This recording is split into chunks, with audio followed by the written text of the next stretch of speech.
అదే మరిగా ఇప్పుడు మాట్లాడుతూ ఒక మాట మాట్లాడుతున్నాడు.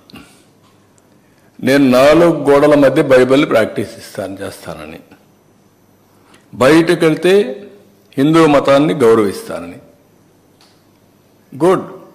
గౌరవించడం అంటే ఏంటి? ఆ టెంపుల్కి పోయినప్పుడు ఆ టెంపుల్లో ఉండే సాంప్రదాయాల్ని పాటించడం, అక్కడుండే ఆచారాల్ని అమలు చేయడం, ఆ నియమాల్ని నిబంధనల్ని తప్పకుండా ఉల్లంఘించకుండా పాటించడం అంటే మీరు వేరే మతాల్ని గౌరవించినట్టు. అట్లా కాకుండా నేను ఎప్పుడు ఇంతవరకు ఎవరు అడగలేదు, ఇప్పుడు ఎవరు అడుగుతారు నన్ను, ఇది కరెక్ట్ కాదు.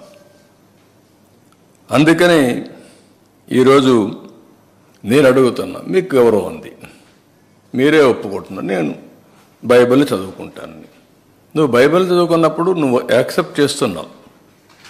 యాక్సెప్ట్ చేసినప్పుడు తప్పు లేదు దాంట్లో. ఎందుకు ఇంట్లో రూమ్ చదవాలి, బయట కూడా చదువుకోవచ్చు. బట్ ఐఎమ్ సేయింగ్ ఎందుకు చర్చకి పోకూడదు? I'm asking straight question, don't mistake me. రాష్ట్రంలో ఉండే ప్రజలందరూ ఆలోచించాలి. నేను హిందూని, వెంకటేశ్వర స్వామి దగ్గరికి పోతాను, నేను ఓపెన్గానే పూజలు చేస్తాను. అదే మరి చర్చికి పోతాను, వాళ్ళ నియమాల్ని నిబంధనల్ని పాటిస్తాను. మసీదుకు పోతాను, వాళ్ళు గౌరవిస్తాను. మత సామరస్యాన్ని కాపాడుతాం, సొంత మతాన్ని ఆచరిస్తాం. There is nothing wrong in it. Why should we hide? ఎందుకు దాచిపెట్టుకోవాల్సి? నేను లోపల ఎందుకు చదవాలి?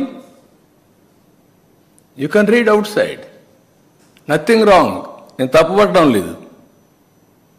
కానీ లోపల మాత్రం చేస్తాను, బయట మాత్రం చేయను, నాది మానవత్వం అని మాట్లాడుతున్నాను. నేను మానవత్వం ఏంటి?